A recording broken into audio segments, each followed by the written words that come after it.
सुन रहे हैं सार शब्द भेद सतपुरुष चैनल। और इस चैनल के माध्यम से सदगुरु कबीर साहब की वाणी का निचोड़ आपको इस वीडियो के माध्यम से दर्शाया जाएगा, ताकि भटके हुए परमात्मा के सच्चे प्रेमी जाग सकें, समझ सकें कि हम गलत रास्ते पे जा रहे हैं या फिर सही रास्ते पे जा रहे हैं। यानी कबीर पंथ में बहुत सारी बातें अनर्गल बतलाई जाती हैं जो सदगुरु कबीर के खिलाफ हैं। तो चलिए, इस वाणी में सदगुरु कबीर साहब ने बहुत सारी बातें दर्शाई हैं, मानव संसार में ज्ञान देने वालों को भी और ज्ञान लेने वालों को भी और मोक्ष प्राप्त करने वालों को भी। यानी कैसे मोक्ष मिल सकता है और उसके लिए तुम्हें कैसा गुरु बनाना पड़ता है। तो यहाँ पर सदगुरु कबीर साहब परमात्म सत्ता की बात कर रहे हैं कि उसे कोई नहीं जानता है, इसलिए उसे कोई नहीं मानता है। तो इस शब्द में आपको बहुत बड़ा रहस्य समझने को मिलेगा। चलिए वाणी को समझते हैं और वाणी के सार को समझते हैं। वाणी कहती है, अन्य गढ़िया देवा कौन करे तारी सेवा। अन्य गढ़िया देवा अर्थात संसार में, भौतिक संसार में मूर्ति उर्ति बनाकर लोग सेवा करते हैं, लेकिन यहाँ सत्य पुरुष परमात्मा की बात आ रही है जिसकी मूर्ति बनाई ही नहीं जा सकती।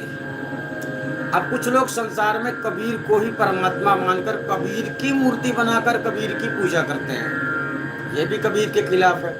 आप लोग तो समझते होंगे, अगर पहले से आपने सत्संग सुना है तो आपको मालूम होगा कि कबीर साहब ने तो पूजा पाठ के लिए मना किया है। तो उन्होंने ये थोड़ी बोला है कि मेरी पूजा करो, है ना। मतलब कहने का ये है कि सदगुरु कबीर साहब जिस बंधन से छुड़ाना चाहते हैं आप लोगों को, इस संसार में पाखंडी लोग आप लोगों को उसी बंधन में बांध देते हैं। अभी आप केवल कबीर पर विश्वास करते हैं, आप केवल कबीर को जानते हैं, लेकिन कबीर के निर्मल वाणी, असली वाणी को नहीं जानते हैं, इसलिए सही गलत को नहीं समझ पाते। जैसे कि इस दुनिया में आपको किसी ने नहीं बताया होगा कि अनुराग सागर एक फेक ग्रंथ है, एक गलत ग्रंथ है। कबीर सागर एक फेक ग्रंथ है, गलत ग्रंथ है। क्योंकि कबीर की जो असली वाणियां हैं, उन वाणियों से उसका ज्ञान मैच नहीं करता, मिलता जुलता नहीं है। केवल ऊपर नाम कबीर का है और उसके बाद जिन संतों ने, देखिए इस संसार में बहुत सारे संत ऐसे हैं जो अपने अपने तरीके से वाणी बनाकर उसे स्पष्ट कर देते हैं, लेकिन जो स्पष्ट वाणी सदगुरु कबीर साहब की है, वो स्पष्ट वाणी संसार में किसी ने नहीं बतलाई। तो सदगुरु कबीर साहब ने इस वाणी को मतलब कब बोला, कैसे बोला, ये समझना है। एक बात और समझिए, सदगुरु कबीर साहब भी कहीं पर मंच लगाकर सत्संग नहीं किया करते थे।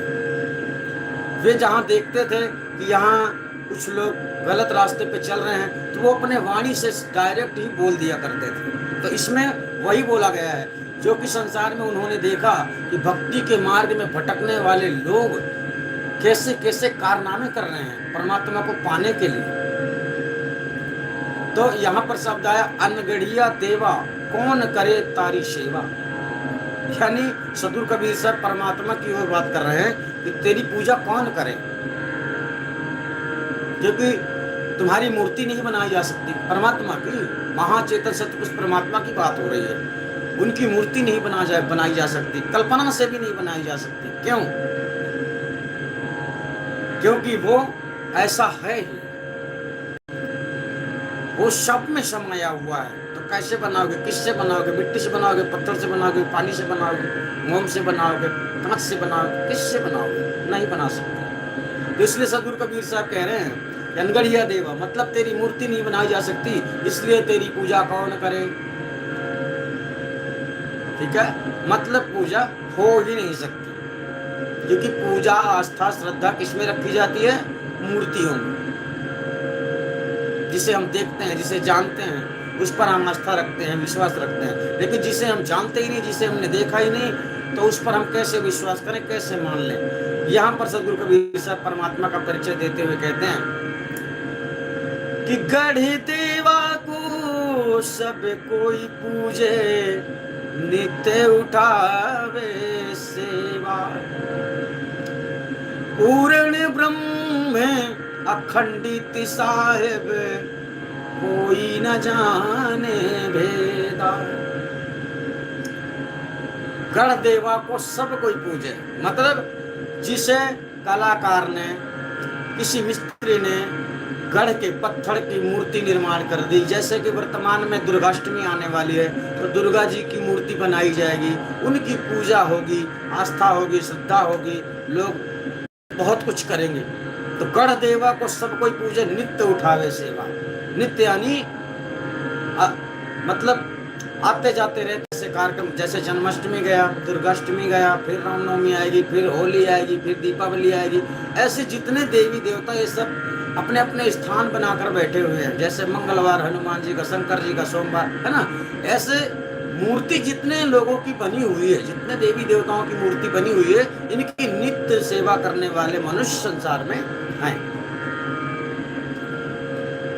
पूर्ण ब्रह्म अखंडित साहेब, कोई न जाने भेदा। अर्थात सदगुरु कबीर साहब तो खुद ही उस ज्ञान के जन्मदाता हैं, मतलब उसे संसार में लाने वाला सदगुरु कबीर ही थे। और भी उन्होंने जो चारों युगों में दिए हैं वो अलग चीज है, लेकिन वर्तमान कलयुग में उनका ज्ञान, उन्होंने ही ज्ञान बीज बोया है। तो जो उनका ज्ञान बीज था वो है परमात्मा, यानी परमात्मा का दर्शन कराना। उन्होंने परमात्मा को पाने के लिए कोई विधि, कोई साधना ऐसी नहीं बताई है, कोई युक्ति ऐसी नहीं बताई है कि तुम परमात्मा को इस प्रकार की साधना करो तो पा जाओगे। उन्होंने परमात्मा की जानकारी दी है कि परमात्मा कैसा होता है। जैसे संसार में आप लोग कहते हैं ना कि ये कृष्ण भगवान है, ये साईं जी हैं, ये कन्हैया जी हैं, है ना, मतलब ये राम जी हैं, ये लक्ष्मी जी हैं, ये दुर्गा जी हैं। ठीक इसी प्रकार से उन्होंने परमात्मा का दर्शन करवाया कि परमात्मा कैसा होता है।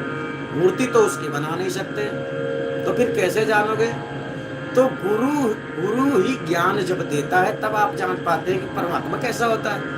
अभी तो आप फोटो देखकर बता देंगे शंकर जी है, फोटो देख के बता देंगे विष्णु जी है, फोटो देख के बता देंगे ये गौतम बुद्ध है ना, लेकिन उसकी तो फोटो ही नहीं है, उसकी फोटो कोई बना भी नहीं सकता, तो कैसे जानोगे?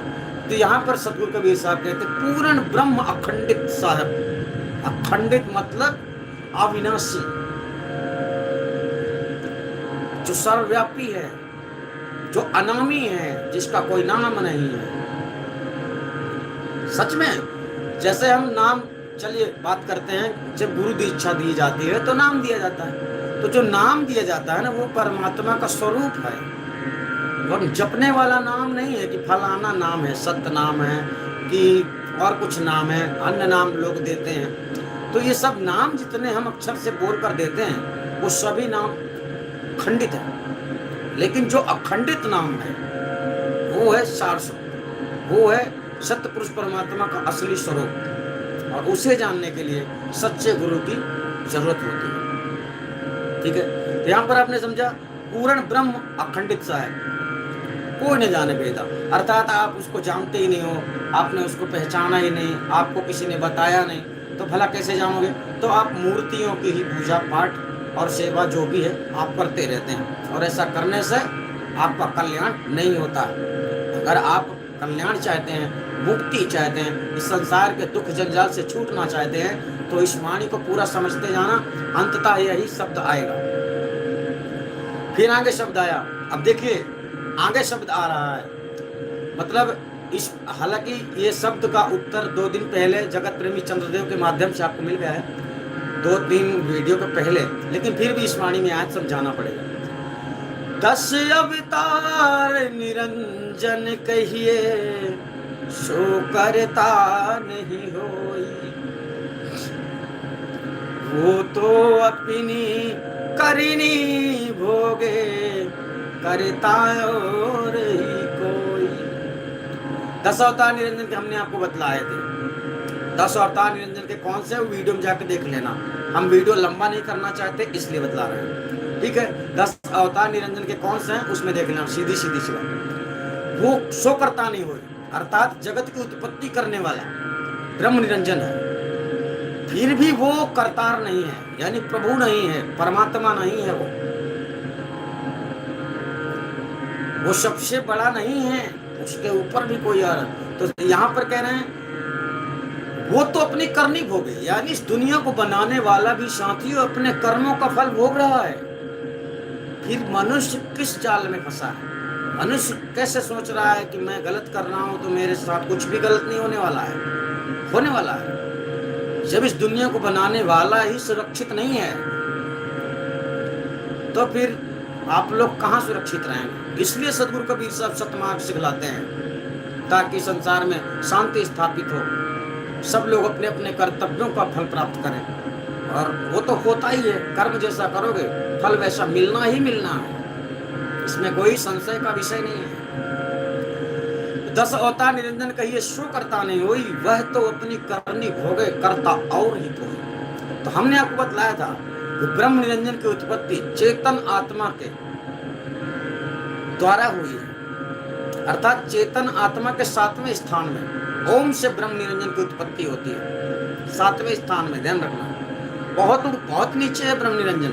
तो यहाँ पर सदगुरु का कबीर साहब ने यह भी बोला है कि अगुआ भूला ब्रह्म निरंजन जाई आपको माने, जाई देखत इच्छा की ना इच्छा ते अभिमानी। यानी जब ये मनुष्य शरीर स्वरूप में दिव्य देह धारण शरीर बनाकर प्रकट होता है और इसी प्रकार से आद्या शक्ति प्रकट होती है, दोनों आद्या शक्ति और दुर्गा देवी यानी मन और इच्छा, ये दोनों जब दिव्य देह धारण शरीर लेकर प्रकट होते हैं तब आगे जगत प्रपंच की रचना करते हैं। ठीक है, तो चलिए, इन्होंने सब कुछ किया, हमने मान लिया, आपने भी मान लिया, फिर भी सदगुरु कबीर साहब कह रहे हैं कि ये सबके मालिक नहीं है, इसके ऊपर भी कोई और है, और उनके ऊपर भी जो है परमात्मा वो भी नहीं है, वो चेतन आत्मा है। ये भी आपको समझ लेना, क्योंकि परमात्मा कर्म भर्म से परे है, वो कुछ नहीं करता,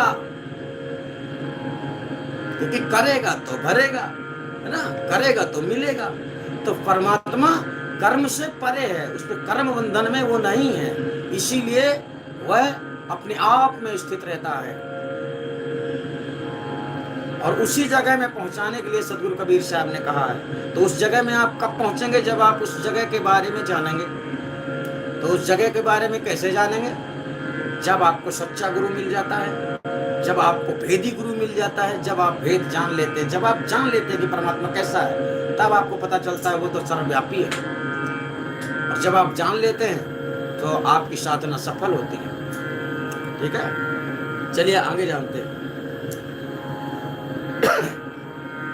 अब आगे सदगुरु कबीर साहब क्या कहते हैं? ब्रह्मा विष्णु महेश्वर कहिए, इन सिर लागी काई, इनके भरोसे कोई न रहिए, इन्हु मुक्ति नहीं पाई। ब्रह्मा विष्णु महेश्वर कहिए, 3 सिर लागी काई। काई का मतलब जैसे पत्थर अधिक समय तक जब पानी में रहता है तो उसमें काई लग जाती है।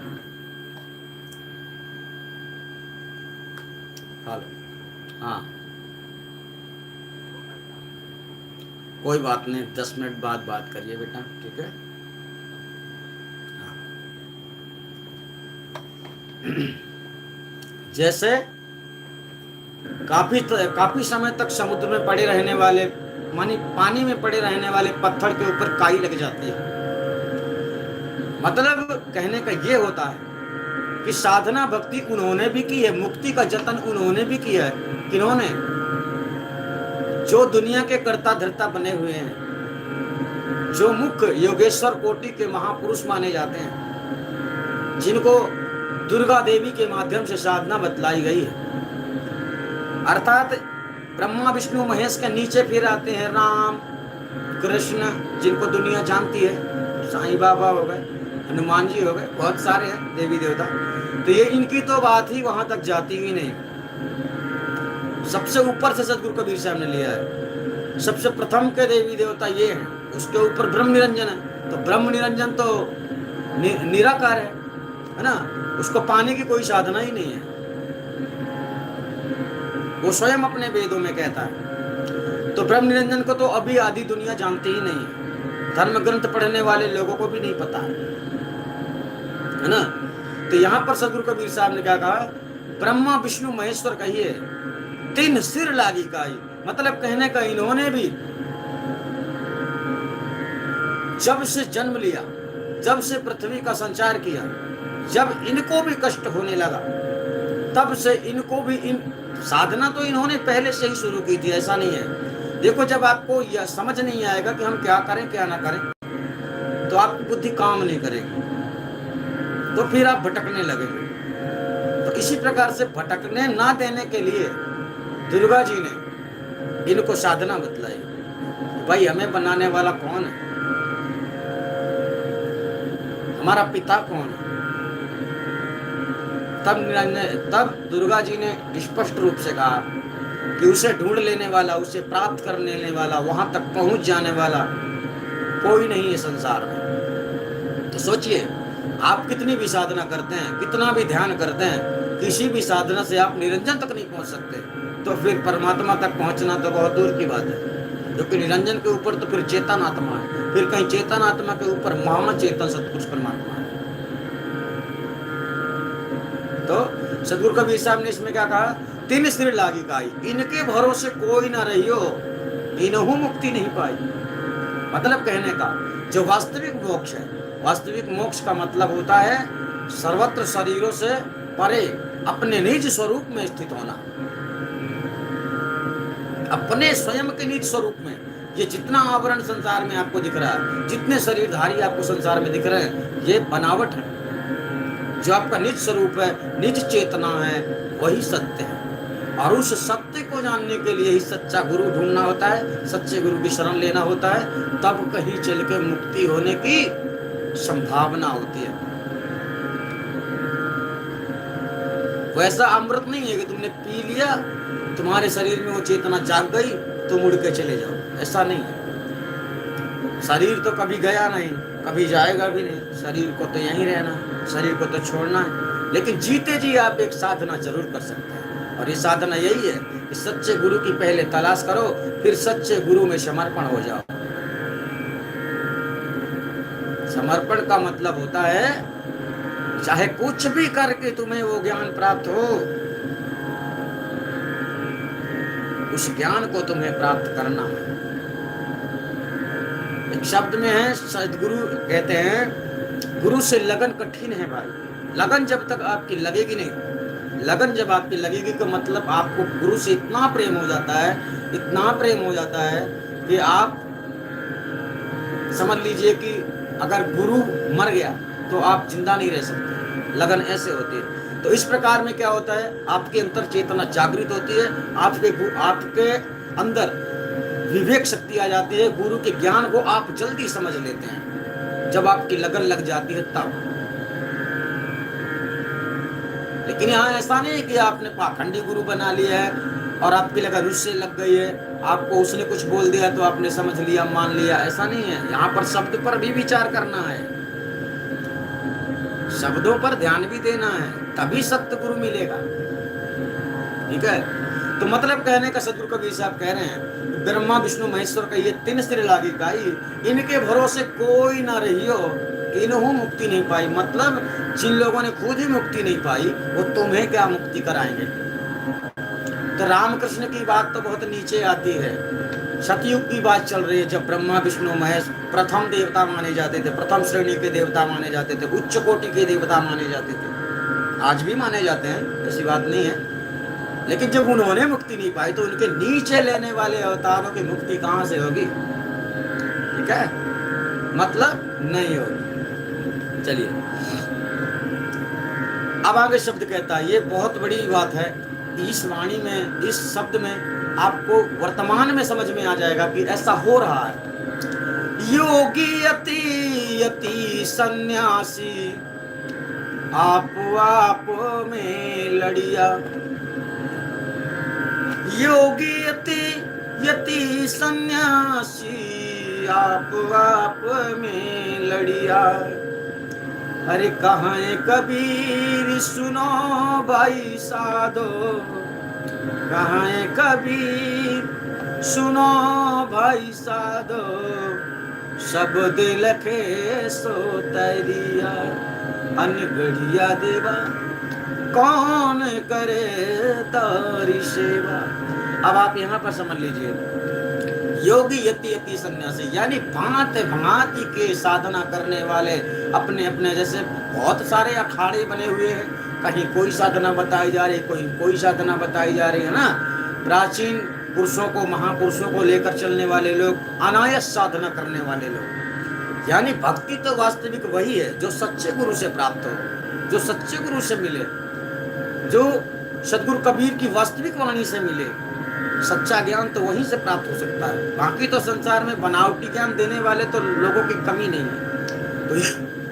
तो योगी यति यति सन्यासी यानी भांत भांत के जितने व्यति सती, बड़े से बड़े ऋषि मुनि साधु हैं, ये सब आपस में ही लड़ते हैं कि तेरी साधना गलत है, वो कहता तेरी साधना गलत है, वो कहते मेरा साधना सही है, तुम्हारी गलत है। यानी एक दूसरे को छोटा बनाकर अपने आप को बड़ा समझकर अपनी अपनी साधना में अटल है।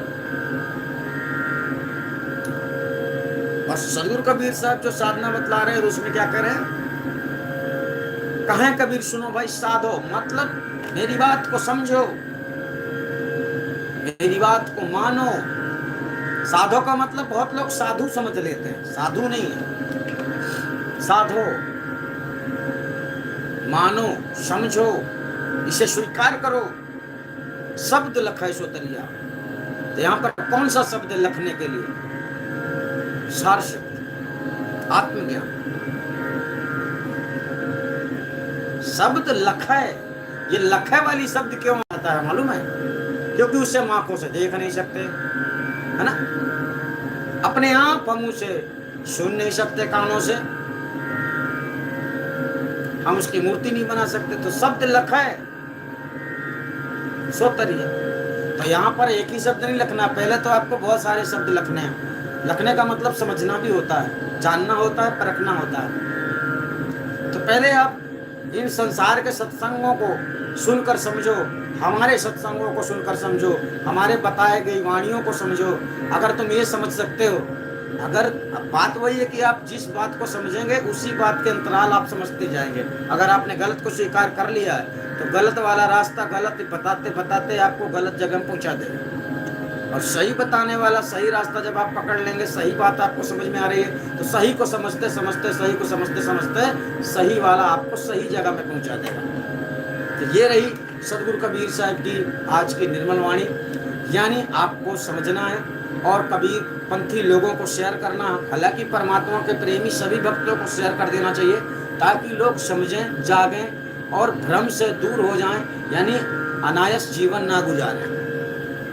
ठीक है, तो हम चलते हैं। आप सभी अपना ख्याल रखना। सतनाम साहिब।